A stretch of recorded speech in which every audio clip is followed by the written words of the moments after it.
BPSDM dan seluruh ASN di pemerintah Provinsi Sumatera Barat. Pertama, alhamdulillah saya sangat mendukung adanya kegiatan podcast ini karena hari ini banyak cara yang harus kita lakukan untuk mensiasati bagaimana kita bisa meningkatkan SDM kita setiap saat.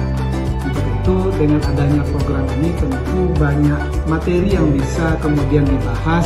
Kemudian setelah dibahas itu dengan teknologi yang ada mungkin bisa di-share ke berbagai aplikasi dan itu semua orang bisa membacanya. Sehingga sekarang belajar itu tidak harus hadir di ruangan, tidak harus membaca di buku secara apa, tapi juga hal-hal seperti ini sangat baik. Sehingga inovasi yang dilakukan oleh BPSDM dengan adanya podcast ini sangat membantu program pemerintah provinsi untuk mencerdaskan ASN secara keseluruhan. Saya rasa sekali lagi terima kasih dan selamat. Semoga podcast ini bisa dilanjutkan dan saya himbau juga kepada semua OPD di pemerintah provinsi sesuai dengan tupoksi masing-masing, sesuai dengan bidang kerja masing-masing, mungkin bisa melakukan hal yang sama seperti ini sehingga bisa berbagi dengan semua ASN. Itu saja, terima kasih.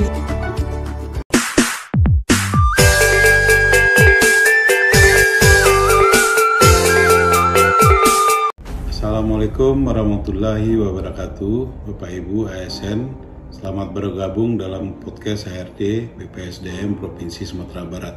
Tujuannya dilaksanakan kegiatan ini adalah sebagai implementasi untuk mendukung tugas pokok BPSDM Provinsi Sumatera Barat dalam melaksanakan pengembangan sumber daya manusia, aparatur di bidang penyelenggaraan urusan pemerintahan yang menjadi kewenangan pemerintah daerah dan juga untuk memenuhi hak 20 jam pelajaran per tahun aparatur sipil negara. Lokasi podcast HRD BPSDM Sumbar. 1. Dalam rangka pencapaian target indikator pengembangan kompetensi ASN minimal 20 jam per tahun, sedangkan anggaran untuk melaksanakan diklat teknis selalu terbatas. 2. Memanfaatkan ide podcast yang sedang naik daun. 3. Dengan penetapan jabatan pengawas menjadi BLT, analis, Bangkom perlu mengumpulkan angka. 4. Tempat praktik belajar digital marketing bagi para widyaswara BPSDM khususnya jenjang media dan utama yang harus banyak melakukan kegiatan mandiri. Dalam pelaksanaan tupoksi BPSDM Sumatera Barat didukung oleh A. Sekretariat, B. Bidang sertifikasi kompetensi dan pengelolaan kelembagaan, C. Bidang pengembangan kompetensi teknis, D. Bidang pengembangan kompetensi jabatan fungsional, E. Bidang pengembangan kompetensi manajerial, F. Kelompok jabatan fungsional. Kebijakan nasional tentang pengembangan kompetensi ASN diamanatkan dalam Undang-Undang Nomor 5 Tahun 2014 tentang aparatur sipil negara. Jadi setiap ASN mendapatkan hak pengembangan kompetensi setiap tahun dalam rangka pengembangan karirnya. Jenis kompetensi yang harus dikuasai ASN adalah kompetensi manajerial, teknis, dan sosial kultural. Untuk menyelesaikan misi pemerintah Provinsi Sumatera Barat mewujudkan tata kelola pemerintahan dan pelayanan publik yang bersih, akuntabel, serta berkualitas, dibutuhkan ASN yang memiliki kompetensi di bidang tugasnya masing-masing. Mengembangkan kapasitas ASN ini dilakukan oleh BPSDM, yaitu pelatihan dan non-pelatihan, dan BKD untuk pendidikan formal dan tugas belajar di Provinsi Sumatera Barat. Bagi ASN yang mengikuti rangkaian kegiatan podcast ini, sejumlah 4 tayangan akan diberikan e-sertifikat dengan ketentuan sebagai berikut. Mengisi daftar hadir pada waktu tayang, memberikan like and subscribe pada setiap tayangan. Semua kegiatan ini bermanfaat dalam menambahkan kompetensi dan menjadikan ASN Provinsi Sumatera Barat yang rancak, yaitu religius, aktif, netral, cakap, akuntabel, dan kompeten. Terima kasih.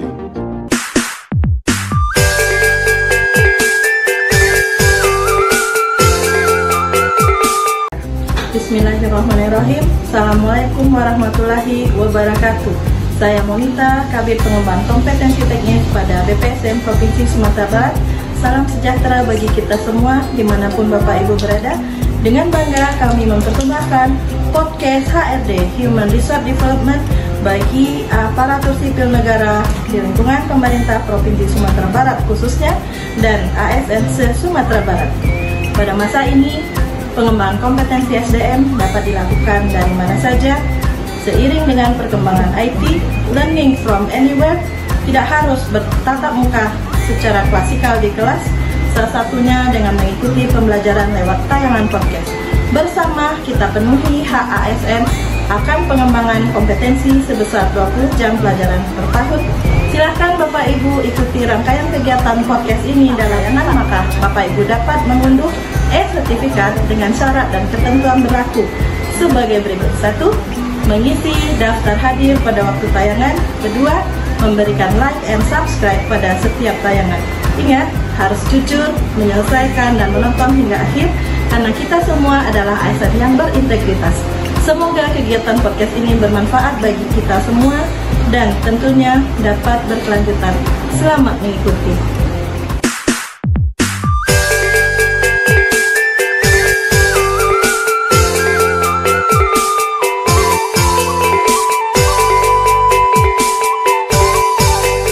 Assalamualaikum warahmatullahi wabarakatuh. Bertemu kembali kita pada podcast HRD yang dipersembahkan oleh Bidang Pengembangan Kompetensi Teknis BPSDM Provinsi Sumatera Barat. Saya Putia Dewi Tama selaku moderator akan memandu acara kita selama 45 menit ke depan. Kebetulan di samping kita telah hadir narasumber namanya Ibu Monita. Selamat pagi Ibu. Beliau sekarang menjabat sebagai Kepala Bidang Pengembangan Kompetensi Teknis di BPSDM Provinsi Sumatera Barat. Beliau juga pernah bekerja sebagai asisten apoteker di Puskesmas Pasar Ustang dan juga pernah bekerja di Inspektorat Provinsi Sumatera Barat. Beliau juga pernah mengikuti serangkaian diklat yang sesuai dengan topoksi beliau sebagai ASN. Sekarang pada podcast kali ini kita akan membahas mengenai korupsi. Istilah korupsi ini telah sering kita dengar di lingkungan masyarakat kita. Biasa kita dengar dari radio, kita baca dari koran, ataupun kita dengar dari internet.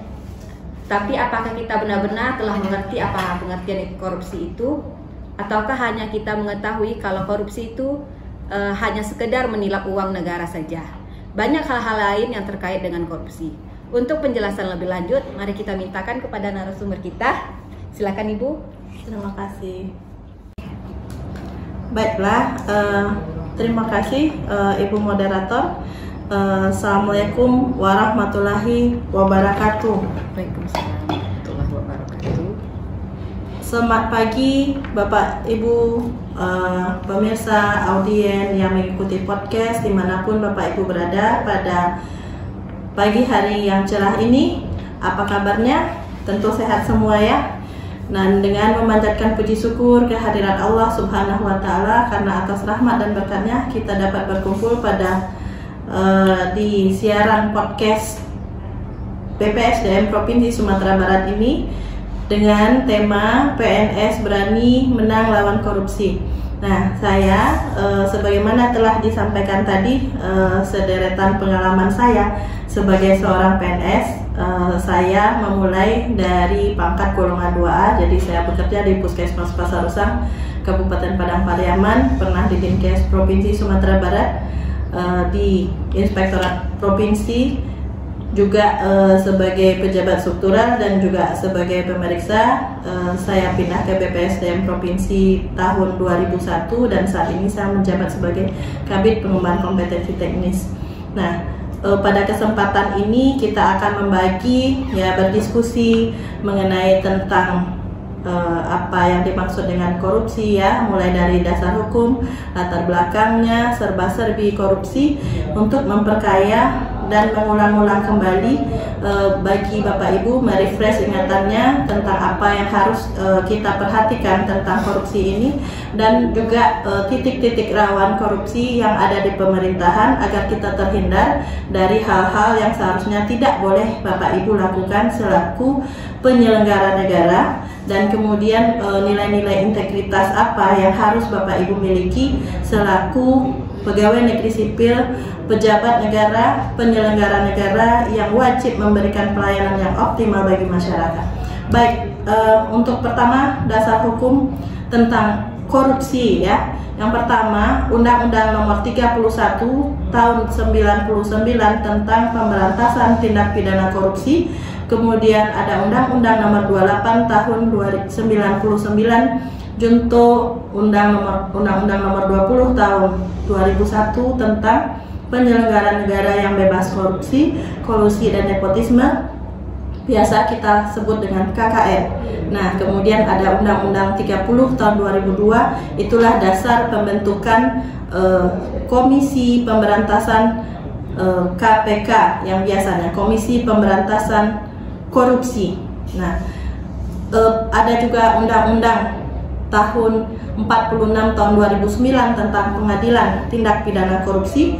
Kemudian juga ada Undang-Undang Nomor 8 tahun 2010 tentang pencegahan dan pemberantasan tindak pidana pencucian uang. Itu yang juga marak pada saat ini ya, sudah ada berbagai kasus yang kita kenal dengan TPPU.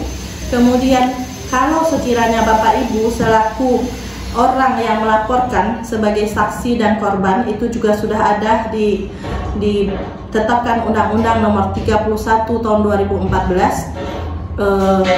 Kemudian juga ada bagaimana tata cara peran serta masyarakat dan pemberian penghargaan dalam pencegahan dan pemberantasan tindak pidana korupsi, itu akan diatur dengan PP tahun 71 tahun 2000. Nah, berbagai aturan pelaksanaannya itu ditetapkan lagi. Kalau di Provinsi Sumatera Barat juga sudah ada Pergub tentang unit pengendalian gratifikasi, dan saat ini juga sudah ada SKB 3 Menteri yang mengatur bagaimana jika Bapak Ibu selaku pegawai negeri sipil terlibat dalam tindak pidana korupsi. Nanti kita akan lihat. Selanjutnya kita berbicara dengan latar belakang pendidikan karakter anti korupsi.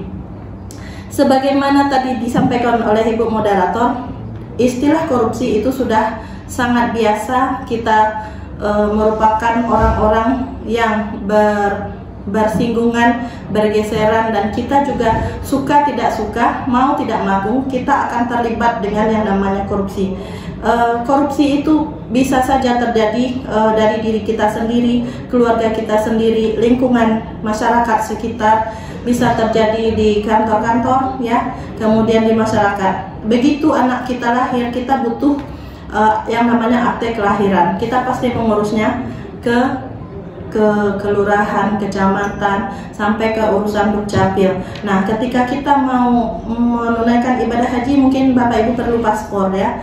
Dulu kita harus ngantri dari jam 5 pagi, jam 6 pagi kita udah ngantri. Nah, untuk kemudahan pengurusan, biasanya budayanya kita memberikan tips, kita memberikan sejumlah uang. Pasti Bapak Ibu akan mencari kenalan, relasi, bagaimana caranya supaya kita tidak perlu capek-capek mengantri. Demikian juga kalau kita akan berobat. Bayangkan kita yang udah sakit, kita juga harus mengantri dari jam 6 pagi ngambil nomor, mengambil kartu rekam medisnya sampai dokter datang. Nah, dengan anti korupsinya itu sudah diperbaiki dengan berbagai sistem. Salah satunya itu dengan mengadakan elektronik, baik virtual. Namun praktek-praktek itu tetap saja bisa terjadi ya. Begitu ada peluang, begitu ada celah, pasti orang berusaha bagaimana melewatinya. Nah, jadi kadang kita tidak tahu lagi membedakannya, apakah ini korupsi atau tidak. Ketika anak kita menerima rapor di sekolah, ibu-ibu cenderung memberikan hadiah kepada wali kelasnya, guru. Ketika saya sebagai pemeriksa, setelah selesai melaksanakan tugas melakukan pemeriksaan di OPDA, terkadang pihak OPD memberikan sejenis hadiah ya, tanda terima kasih. Nah, kita lupa bahwa sebenarnya itu merupakan bagian dari tugas dan fungsi kita. Kita sudah dibayar melalui gaji. Siapa yang menggaji kita? Itu dari masyarakat. Kita pegawai negeri sipil, penyelenggara negara, itu dibayar dari pajak yang dibayarkan oleh masyarakat. Nah, makanya kita dari KPK, penyuluh anti korupsi, memberikan edukasi pencegahan, bergerak di bidang pencegahan. Jadi bukan melalui represif ya, tapi kita bergerak di edukasi, dan juga tadi kalau sistem elektronik itu di perbaikan sistem. Jadi pendidikan anti korupsi itu kita mulai dari jenjang pendidikan yang paling rendah, dari PAUD, pendidikan dasar, pendidikan menengah, sampai di perguruan tinggi negeri ataupun swasta, apalagi di BPSDM selaku lembaga penyelenggara pelatihan wajib diberikan sejenis pendidikan anti korupsi. Bagaimana kita menciptakan generasi muda yang lebih baik. Jadi bermitra KPK dengan kementerian lembaga yang menangani semua jenjang pendidikan. Nah, untuk serba-serbi korupsi, kita akan lihat apa itu korupsi, ya. Kenapa korupsi harus diberantas, sulit atau tidaknya, dan itu pertanyaan-pertanyaan yang sering muncul kepada kami selaku penyuluh anti korupsi. Ya, kalau misalnya kita selaku PNS yang terlibat itu kita sempat masuk atau dihukum, bagaimana selanjutnya dengan masa depan kita? Next, mari kita lihat ya. Korupsi adalah setiap perbuatan yang buruk atau setiap penyelewengan muncul dari kebiasaan-kebiasaan yang dianggap lumrah dan wajar oleh masyarakat. Ya, jadi kita kadang sulit membedakan apakah ini suap, apakah ini hadiah, atau sekedar ucapan terima kasih biasa ketika kita menjadi nasabah atau klien di bank. Nah, untuk praktek-praktek di lingkungan pemerintah ya, ketika mengurus perizinan, atau saya misalnya punya suami, supaya saya dapat suami saya mendapat suatu paket pekerjaan di suatu OPD mungkin ya, jadi harus dibedakan kelompok mana korupsi tersebut ya. Dari 30 jenis kelompok korupsi itu bisa dijadikan menjadi 7 kelompok besar. Yang pertama itu kerugian keuangan negara. Jadi dari bunyinya itu sudah jelas apakah itu uang APBD ataupun uang APBN. Hati-hati, di desa sekarang juga sudah ada ya uang untuk pembangunan nagari, dana desa. Nah, yang kedua itu suap menyuap. Misalnya seorang pemborong rekanan agar dia memperoleh paket pekerjaan di suatu OPDA, dia memberikan sejenis pemberian ya kepada si kepala dinasnya kah, atau kepada sekretaris atau KPA PPTK yang terlibat. Misalnya saya sebagai kabid di sini. Nah, yang ketiga, jadi itu akan berbeda nanti dengan gratifikasi ya. Jadi suap menyuap agar orang itu memberikan proyek. Nah, kemudian yang kedua penggelapan dalam jabatan.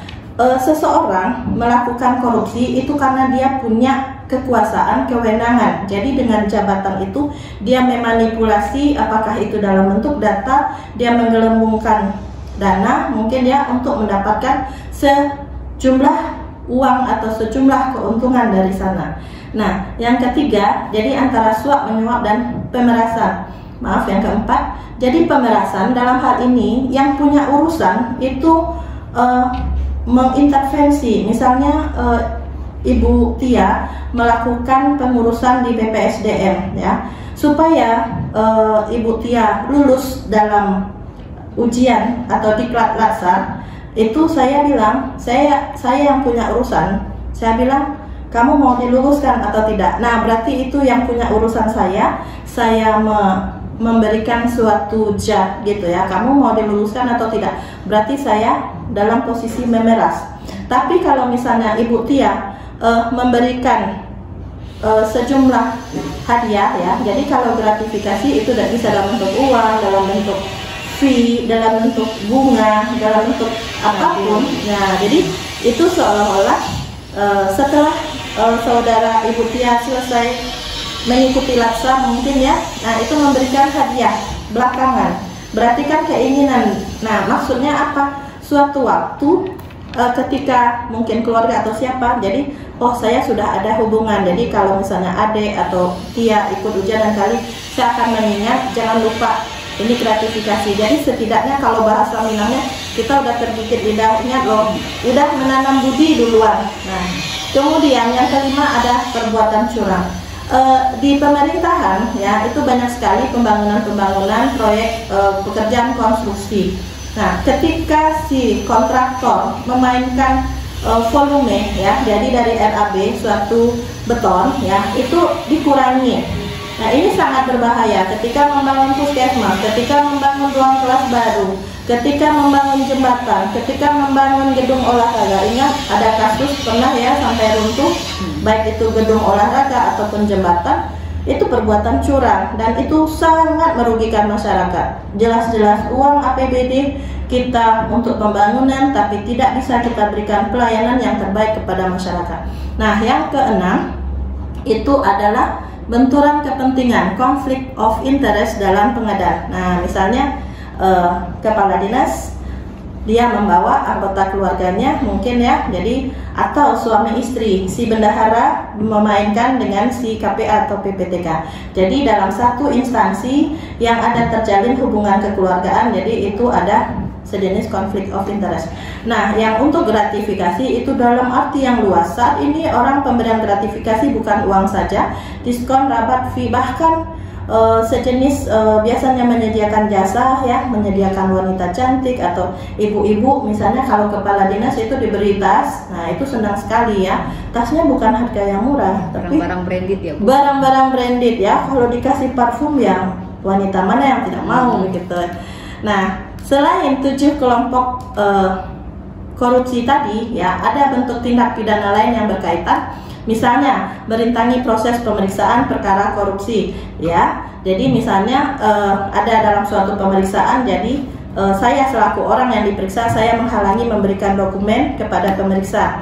Nah, yang kedua, tidak memberi keterangan atau memberi keterangan yang tidak benar, berarti menyesatkan si pemeriksa, orang yang diberi kewenangan. Yang ketiga, bank yang tidak memberikan keterangan rekening tersangka. Jadi biasanya kalau penyidik atau petugas yang diberi kewenangan, dia punya surat tugas. Jadi kalau kita sebagai pelaksana, kita juga harus aware dan kita perhatikan, oh benar dia ditugaskan dalam kasus ini. Nah, kemudian ada hal lain, saksi atau ahli yang tidak memberi keterangan atau memberi keterangan palsu. Ini ada ancaman hukumannya masing-masing. Kemudian orang yang memegang rahasia jabatan tapi tidak memberikan keterangan atau memberikan keterangan palsu. Ini juga sudah termasuk ke dalam tindak pidana lain yang berkaitan dengan tindak pidana korupsi. Kemudian saksi yang membuka identitas pelapor. Nah, makanya tadi ada undang-undang untuk memberikan perlindungan kepada saksi dan korban. Ini Bapak Ibu bisa pelajari dalam buku saku KPK yang dikeluarkan pada tahun 2006. 2006. Nah, pertanyaannya, kenapa bisa terjadi korupsi? Yang pasti itu karena adanya kekuasaan. Kalau saya tidak selaku Kabid, kalau saya tidak selaku KPA atau PPK, tidak mungkin saya bisa melakukan korupsi ya. Ketika saya menjadi seorang pengolah obat di Puskesmas Pasarusang ya, saya mempunyai kekuasaan. Obat-obat itu di dalam tanggung jawab dan didelegasikan kepada saya selaku yang memegang.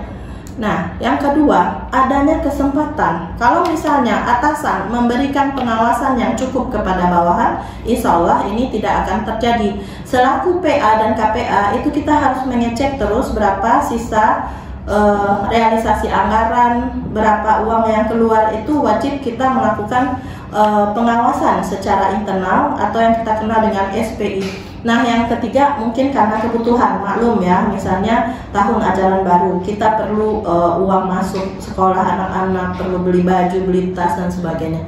Nah, yang keempat adalah keserakahan. Tapi di luar itu semua ya, rendahnya integritas. Jadi korupsi bisa terjadi karena pertama punya kekuasaan, yang kedua ada kesempatan, dan lemahnya integritas. Apa itu integritas? Integritas adalah sesuai apa yang dia ucapkan dengan apa yang dilakukan. Nah, jadi integritas ini ada 9 nilai integritas. Selaku pegawai negeri sipil, Bapak Ibu wajib memiliki nilai-nilai integritas yang 9 ini. Yang pertama, haruslah berani, haruslah jujur, haruslah mandiri, haruslah peduli, adil, disiplin, kerja keras, tanggung jawab. Jadi udah berapa tadi? Berani, jujur, mandiri, peduli, adil, kerja keras, dan jangan lupa sederhana. Selaku PNS itu kita cuma dibolehkan menggunakan pakaian dinas harian sesuai yang diatur di dalam Pergub. Bagi wanita itu tidak boleh berlebihan, cuma boleh memakai cincin kawin dan jam tangan. Hanya itu yang dibenarkan, ya. Tidak memberikan contoh yang berlebihan, sesuai apa yang kita belanjakan dengan apa yang kita terima. Nah, untuk menghadapi korupsi yang sudah merajalela ini, bagaimana caranya? Ya, kita harus mulai dari diri sendiri. Bangun pagi, jangan sampai terlambat ke kantor. Itu juga sudah korupsi, ya.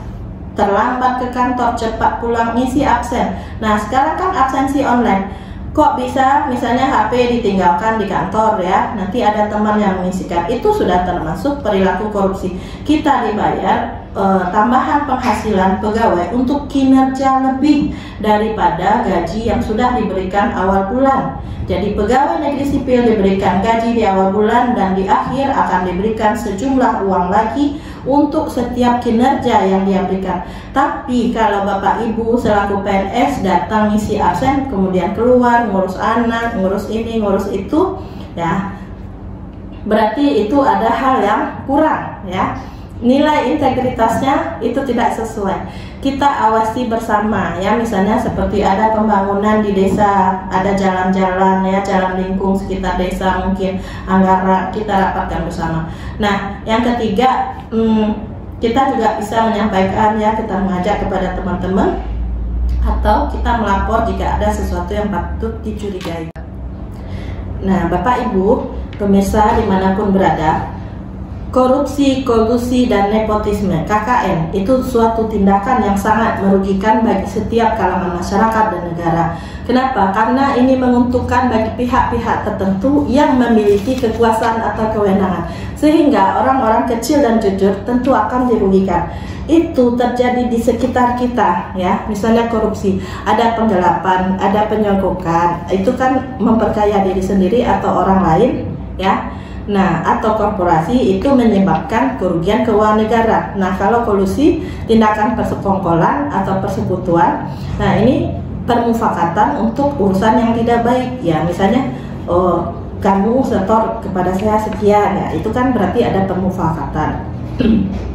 Kemudian nepotisme, lebih memilih saudara atau teman akrab berdasarkan hubungan bukan kemampuannya. Nah, Bapak Ibu, mungkin banyak teman-teman yang bertanya bagaimana hukumannya bagi PNS yang terjerat kasus korupsi. Di dalam SKB 3 Menteri itu ada Mendagri, Menpan RB, dan Kepala BKN tahun 2018 itu telah dikeluarkan bahwa seorang PNS yang telah dijatuhi hukuman berdasarkan putusan pengadilan dapat diterapkan pada seluruh PNS yang melakukan kejahatan jabatan atau kejahatan yang ada hubungannya dengan jabatan. Nah, itu juga ada putusan Mahkamahnya Konstitusi 87 tahun 2018. Jadi jika memenuhi unsur-unsur pidana dalam pasal 3 Undang-Undang Pemberantasan Tipikor, pidana itu diputus hakim sudah berkekuatan hukum tetap. Jadi kalau bahasa Belandanya inkrah, ya. Nah, tindak pidana korupsi yang dilakukan ada hubungannya dengan jabatan, misal saya selaku KPA atau PPTK, ini sudah bisa diberhentikan dengan tidak hormat sebagai pegawai negeri sipil. Mudah-mudahan itu PNS di pemerintah Provinsi Sumatera Barat terhindar dari hal ini. Saya tidak ingin Bapak Ibu ikut atau termasuk dari bagian orang-orang yang telah terjadi hal itu. Jadi kita benar-benar harus meningkatkan kewaspadaan dan menerapkan nilai integritas dalam kehidupan sehari-harinya. Jadi ingat, ada unsur-unsur perbuatan tindak pidana pada pasal 2 Undang-Undang Tipikor bahwa setiap orang yang secara hukum melawan hukum melakukan perbuatan memperkaya diri sendiri atau orang lain atau suatu korporasi. Misal saya selaku atasan, saya membantu Ibu Tia untuk mendapatkan keuntungan bagi dia. Berarti saya juga udah ikut terlibat di dalamnya. Nah, itu ancaman hukumnya seumur hidup, 4 sampai 20 tahun penjara, dan juga ada denda 200 juta sampai 1 miliar. Nah, di dalam pasal 3 Undang-Undang Tipikor juga ada menyalahgunakan kewenangan, kesempatan atau sarana yang ada padanya karena jabatan atau kedudukan yang dapat merugikan keuangan negara atau perekonomian negara. Misal seorang pejabat ya menggunakan fasilitas mobil kantor, mungkin dipakai oleh istri atau anak-anaknya, atau ada aset lain barang milik daerah, misalnya seorang pengelola barang atau subak umum kepegawaian yang membawa beberapa aset ke rumahnya dan itu bisa dibuktikan, ya ini termasuk pasalnya diancam dengan penjara seumur hidup, itu 1 sampai dengan 20 tahun penjara dengan denda 50 juta sampai 1 miliar. Nah, KPK itu menerapkan strategi pemberantasan korupsi dalam 3 hal: penindakan represif, kemudian kedua perbaikan sistem, edukasi atau preventif. Nah, kita dari penyuluh anti korupsi bergerak di bidang edukasi. Kalau di penindakan atau represif itu membutuhkan waktu panjang dan biaya yang tidak sedikit. Jadi ini gunanya menimbulkan efek jerah bagi kepada pelaku korupsi agar orang takut melakukan korupsi. Tapi kalau di perbaikan sistem ya, kita lakukan perizinan melalui DPM PTSP, pelayanan terpadu satu pintu misalnya. Kita menggunakan SPJ ya, kan banyak yang elektronik. Ini untuk menutup kesempatan atau celah orang melakukan korupsi. Nah, kalau edukasi ya kita mengajak, menghimbau, kita mengulang-ulang lagi. Saya yakin dan percaya bahwa Bapak Ibu di rumah itu sudah paham sekali dengan apa yang korupsi dan pasti setidaknya merasa bosan lah ngomong tentang ini lagi. Tapi setidaknya kami mengajak, menghimbau dan mengingatkan kembali agar PNS di lingkungan pemerintah Provinsi Sumatera Barat terhindar dari tindak pidana korupsi. Jadi tidak punya niat lagi. Hati-hati loh teman-teman, kita sudah banyak yang masuk ke dalam LP dengan cara membangun nilai-nilai integritas dan perilaku sehari-hari dengan anti korupsi. Nah, kenapa biaya sosial korupsi itu sangat besar? Karena biaya untuk antisipasi kejahatannya itu sangat besar ya. Upaya penegakan hukum, biaya penahanan dan biaya penjara, biaya reaksi terhadap kejahatan. Jadi nilainya semakin besar. Kalau nilai kerugian negara 1 miliar, penyidiknya harus dibayar ya sampai mengecek rekening ke luar negeri. Itu menguntitnya, spionasenya berjalan tentu dibiayai. Yang kedua, tahanan itu harus diberi makan. Kalau dia sakit, semuanya ditanggung negara. Nah, jadi biaya reaksinya itu sangat besar. Ada pengadilan, ada biaya jaksa, hakim, pengacara. Nah, inilah namanya biaya sosial eksplisit akibat korupsi. Nah, kalau misalnya kondisi Indonesia saat ini yang sudah begitu rendah ya di dalam CPI Indonesia ya, itu merupakan urutan ke-85 sedunia, itu sangat rendah.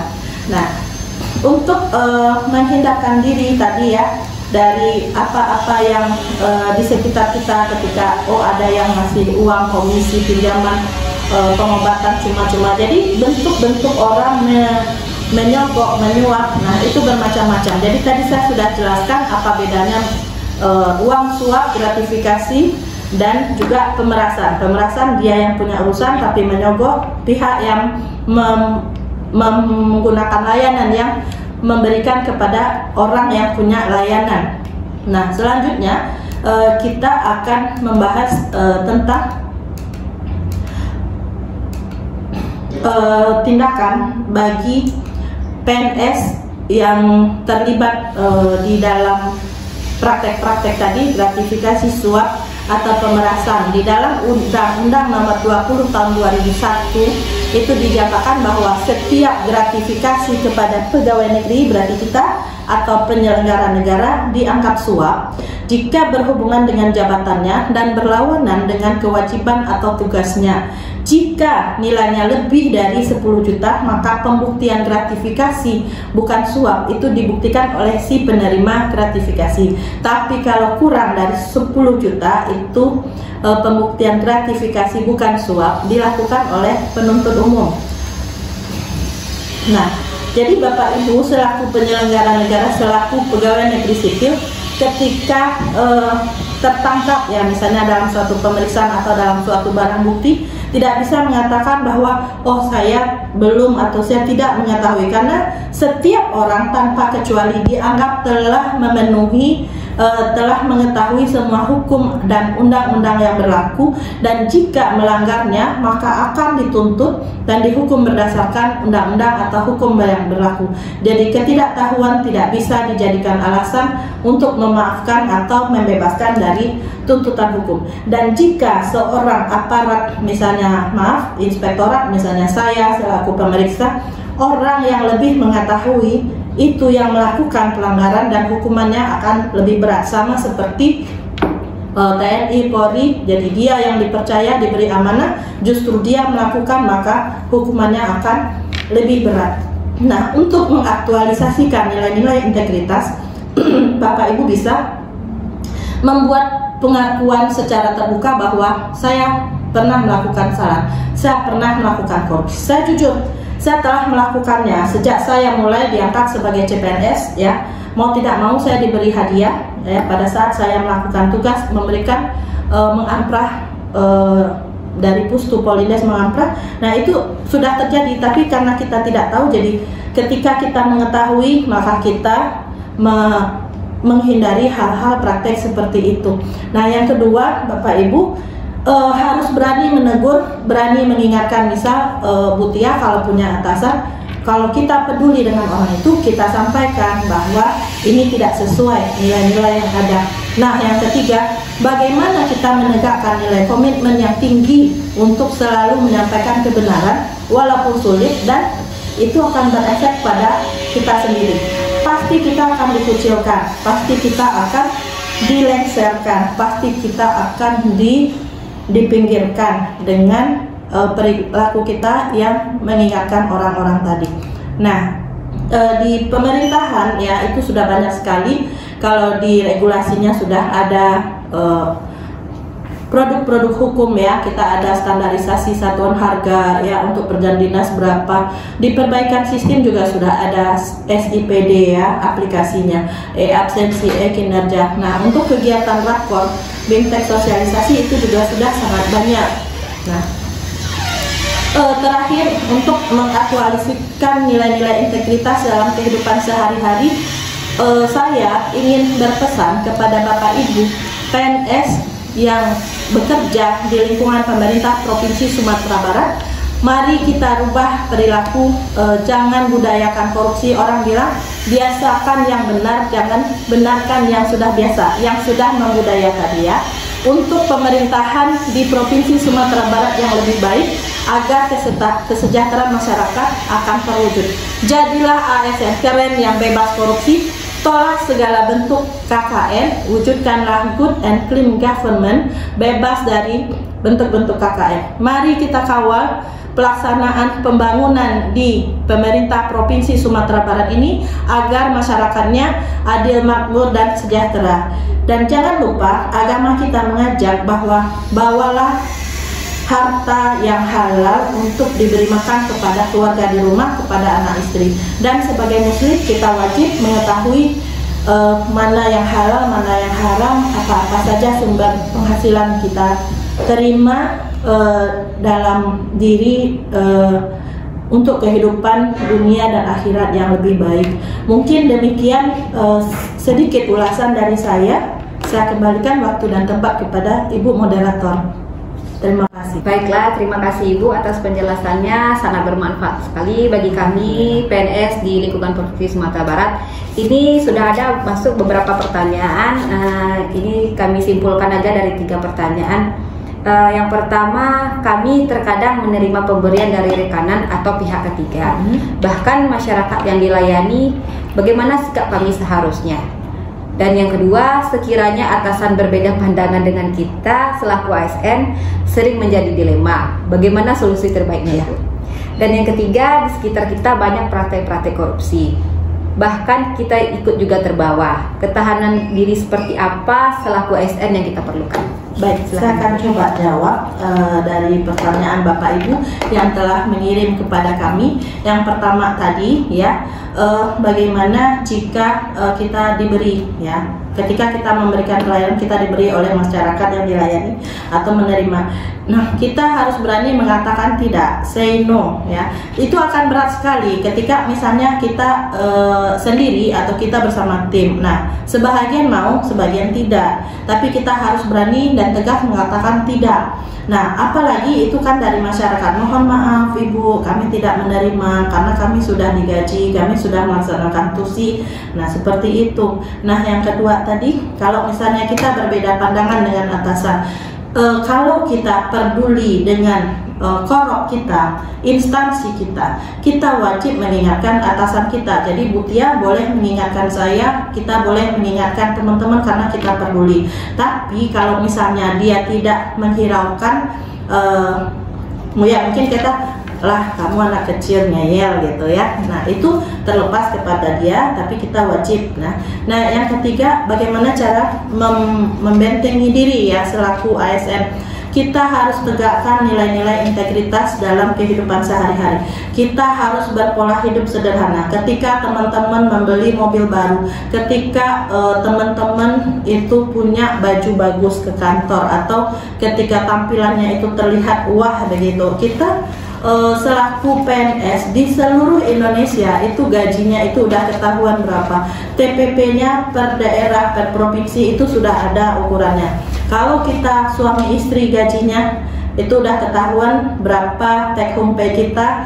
2 orang anak kuliah itu sudah pasti uang keluarnya kita semua udah sama-sama tahu. Kalau kita tidak punya bisnis, tidak punya warisan dari keluarga, itu sudah pasti uangnya dari mana. Nah, kita sekarang kan punya LHKPN, LHK ASN. Jadi setiap tahun itu merupakan kewajiban. Ya, jadi kalau misalnya uang masuk tidak sesuai dengan uang keluar, itu bisa ada indikasi kemana. Mungkin demikian dari saya, Bu Tia. Ya, terima kasih sekali Bu atas jawaban dari pertanyaan-pertanyaan. Baiklah teman-teman, ini sudah masuk penutup di acara podcast kita. Sebelum itu kita mintakan dulu kepada Ibu moderator kita, Ibu Monita, untuk closing statementnya. Silakan Ibu. Baik, terima kasih Bu Tia. Ya, jadi kita tadi udah berbicara panjang lebar. Saya sedikit saja mengingatkan teman-teman, Bapak Ibu PNS penyelenggara dimanapun berada. Saya tidak ingin seperti orang yang menggurui karena saya juga masih kecil dalam hal ini. Tapi tegakkanlah nilai-nilai integritas dimanapun Bapak Ibu bekerja sebagai pelaksana ataupun sebagai pemeriksa dimanapun kita berada, di kantor pusat atau di UPTD, di pelayanan terlebih-lebih lagi. Tetaplah memperhatikan di sekitar kita nilai-nilai integritas, bagaimana kita bersikap, berperilaku. Jika ada hal-hal yang patut dicurigai, patut dilaporkan, nah itu memang harus kita sampaikan kepada atasan kita. Jadilah ASN keren yang bebas korupsi. Tolak segala bentuk praktek-praktek KKN ya. Dan saya juga mengucapkan selamat anti hari korupsi sedunia tahun 2022. Bagaimana teman-teman di seluruh dunia, tentunya di lingkungan pemerintah Provinsi Sumatera Barat, siap, Indonesia pulih, bersatu, kita lawan korupsi. 3L, lihat, lawan, laporkan. Terima kasih. Assalamualaikum warahmatullahi wabarakatuh. Alhamdulillah, berakhir sudah acara podcast kita hari ini. Semoga ilmu yang kita dapatkan dapat kita terapkan di kehidupan sehari-hari dan kita berani untuk tidak melakukan korupsi. Yes. Begitulah, terima kasih kepada Ibu Monita atas materi yang telah diberikannya. Terima kasih juga kepada teman-teman semua yang telah menyaksikan podcast hari ini, juga pada teman-teman di belakang layar yang telah membantu menyukseskan podcast. Banyak maaf dari saya selaku moderator bila ada salah-salah kata. Jangan lupa klik like dan subscribe untuk mendapatkan sertifikat. Akhir kata, wassalamualaikum warahmatullahi wabarakatuh. Terima kasih. Assalamualaikum warahmatullahi wabarakatuh.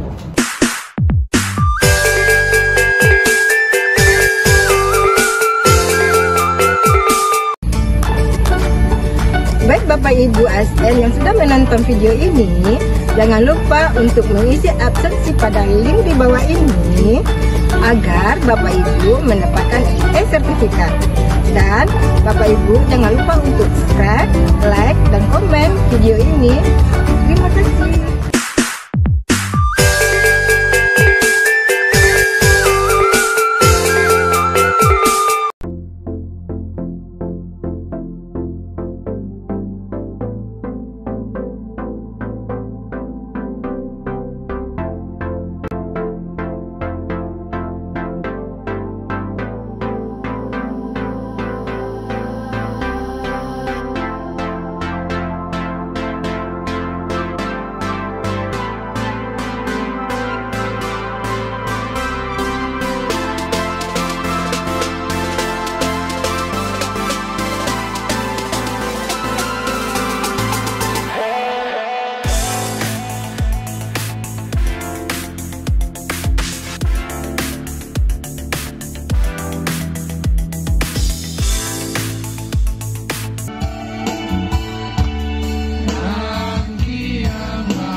Everything reminds me of you,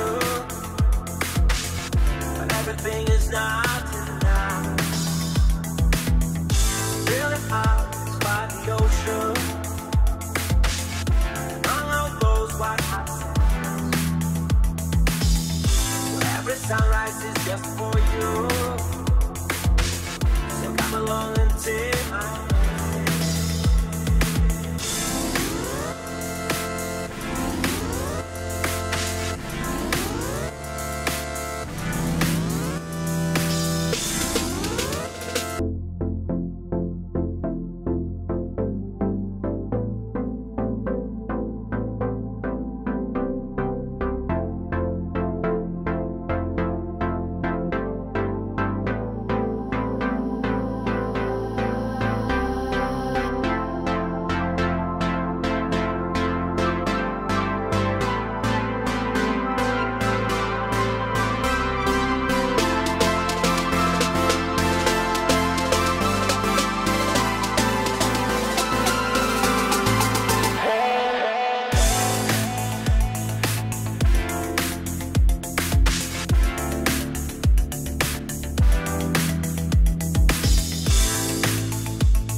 Oh, no, no, no, no.